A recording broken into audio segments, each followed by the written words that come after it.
Bonjour à toutes et à tous, j'espère que vous allez bien. Je vous invite aujourd'hui sur ma chaîne YouTube à parler d'un sujet, la dépendance affective.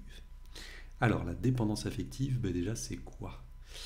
Euh, alors dans la dépendance affective, la personne en fait ignore certains de ses propres besoins pour obtenir de la réassurance à court terme auprès d'un tiers. Voilà la définition qui nous est donnée par Internet. Malheureusement, cette quête de réassurance affective peut mettre en péril la relation sur le moyen ou le court terme. Pour vous donner un peu des signes de la dépendance affective dans la relation, je vous cite aussi quelques signes comme ça. Donc il y a la tendance à solliciter en permanence l'avis de l'autre, la difficulté à se séparer, la difficulté à prendre une décision seule, la recherche d'approbation en permanence, la demande permanente à l'autre de réassurance affective, comme on le disait, la tolérance à des choses intolérables de la part de la personne dont on est dépendant, des brimades, des humiliations, voire de la violence. La relation est de type fusionnel.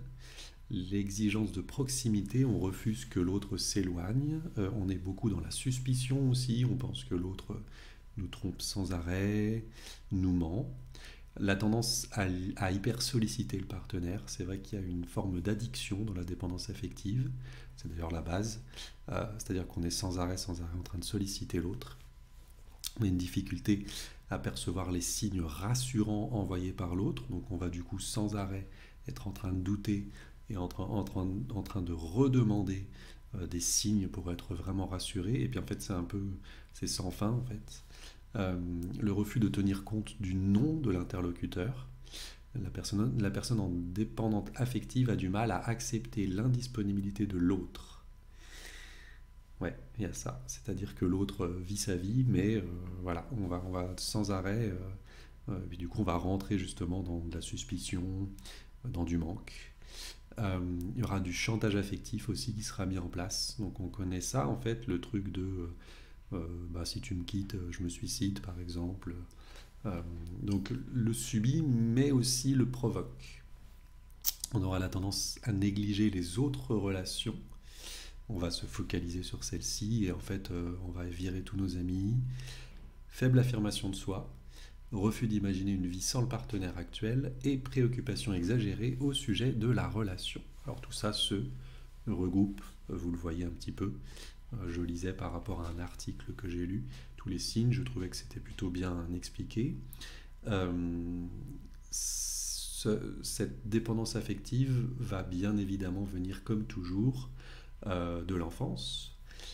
Ça peut être déclenché par une blessure de l'enfance, donc par un abandon, par un rejet, par une trahison. Souvent beaucoup plus l'abandon, parce que du coup, comme on va avoir peur d'être à nouveau abandonné, bah, du coup on va s'accrocher à la personne. Mais après on peut avoir aussi une trahison qui fait que du coup on va sans arrêt douter de l'autre. Voilà, c'est principalement effectivement le rejet aussi, bien sûr, d'être rejeté par notre parent. Et du coup, ben, on ne comprend pas et on va chercher sans arrêt à ne pas être rejeté. La blessure, c'est vraiment ça, c'est quand on l'a, on essaye à tout prix de ne pas la reproduire, la recréer dans la relation. Euh, Quand malheureusement cette dépendance affective va être trop forte pour le conjoint, puisqu'au bout d'un moment, en fait, ça devient vraiment étouffant et insupportable, le conjoint peut du coup demander la séparation. Et là, ce qui va se passer dans la personne qui va être rejetée, ben déjà, il y a la forme de dépendance. Donc là, du coup, on va être vraiment comme dans un phénomène d'addiction, c'est-à-dire qu'on va passer des jours et des jours à trembler, à avoir des douleurs, des problèmes de ventre, des problèmes de tête, toutes les somatisations qui peuvent arriver. On peut avoir des problèmes sur la peau, on peut avoir énormément de choses comme ça, donc des migraines, l'insomnie, euh, le fait de ne plus vouloir manger, de ne plus vouloir s'alimenter, de vouloir finalement quelque part disparaître. Et puis avec le temps, ça va bien évidemment s'améliorer. Mais le truc, c'est de comprendre d'où vient cette dépendance affective, pourquoi elle est là. Donc il va vraiment falloir travailler sur soi, comprendre les schémas, comprendre cette fameuse blessure, aller du coup retrouver cet enfant blessé à l'intérieur de nous qui a subi l'abandon, et puis aller quelque part le rassurer. Euh, Comme cette dépendance affective est toujours projetée vers l'autre, et que de toute façon on ne trouve pas chez l'autre ce qu'on peut trouver, puisque le problème entre parenthèses est en nous, donc il va falloir vraiment faire une introspection, et puis aller vraiment chercher à l'intérieur de soi les schémas qui se déclenchent, les comportements qui se déclenchent, et comprendre ce qui s'est passé. Donc on peut revivre effectivement cette expérience, cette rencontre avec cette personne, et puis comprendre un peu ce qui s'est joué. Et puis après, pour certaines personnes qui souhaiteraient connaître ce sujet-là aussi, on peut très bien aller aussi chercher ce qui s'est passé peut-être dans le transgénérationnel, donc dans notre famille, ou dans des choses beaucoup plus karmiques, si on va sur la notion spirituelle, d'aller chercher par exemple ce qui s'est passé dans nos vies antérieures.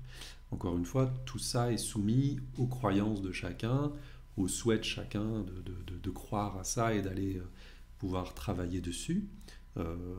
Voilà, certaines personnes aiment travailler là-dessus et c'est ok. Et de comprendre vraiment, et pour pouvoir justement atténuer, pour que lors de la prochaine rencontre, les choses se passent beaucoup mieux. Ce qui va se passer souvent aussi, c'est que l'on va attirer à soi des personnes qui vont nous aider quand on est dans ce schéma, à pouvoir le réappliquer. Et souvent, on voit effectivement des gens qui vont projeter sur l'autre leur propre, comment dirais-je, leur propre, oui, besoin, enfin c'est pas tout à fait ça, mais par exemple, quand on voit des gens en dépendance affective, on voit que l'autre, le conjoint, ne vit pas la situation de la même manière que cette personne l'a imaginé.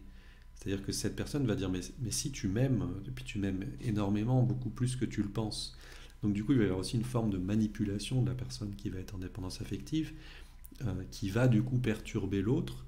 Et si l'autre est un tant soit peu en pâte, il va lui-même absorber ça, et puis quelque part se dire, ben oui, finalement il a raison, peut-être que je l'aime plus que je ne le pense. Donc il va y avoir un cercle vicieux entre les deux, qui va faire que on va s'auto-manipuler, s'auto-détruire, et puis ça peut aller vraiment très loin, dans des violences, comme je le disais, dans des... Si vous avez regardé, par exemple, les liaisons dangereuses, en fait, là, on voit vraiment une pathologie, hein, je ne me rappelle jamais le nom de cette pathologie. Et en fait, la personne rentre vraiment dans un truc où, à un moment dans le film, elle met son lapin ou son chat, je ne sais plus, dans l'eau bouillante, et le gars arrive chez lui, il ouvre et il voit son chat en train de bouillir, et la personne est comme une furie, parce que lui a dit je voudrais qu'on se sépare. Donc du coup, c'est un peu pas exagéré, c'est-à-dire que c'est vraiment le cas de certaines personnes, et donc ça va être dans la pathologie, là, c'est vraiment quelque chose qui du coup va être accompagné d'un traitement, d'un suivi psy. Là, pour la dépendance affective, le fonctionnement est quelque peu le même. Par contre, il n'est pas extrême à ce point-là, mais en tout cas, et voilà, et en tout cas, il est gérable, il est transformable. Voilà. Donc, je ne me rappelle plus le nom de. C'est fou. Borderline. Voilà, c'est borderline. C'est un nom anglais. Donc, vous pouvez regarder un peu cette pathologie, le borderline, et puis voir ce film, Les liaisons dangereuses, que je conseille vraiment quand on souhaite voir justement la dépendance affective poussée très très loin, mais tout à fait réalisable et vrai. Voilà, j'espère que cette vidéo de 10 minutes vous a aidé à comprendre un petit peu la dépendance affective. Si ça vous parle, n'hésitez pas à mettre des commentaires en dessous. Et puis, si vous avez des questions, à me les poser, à liker cette vidéo, à vous inscrire à ma chaîne YouTube et à tous les réseaux sociaux sur lesquels je suis. Je vous souhaite une excellente journée et je vous dis à très bientôt.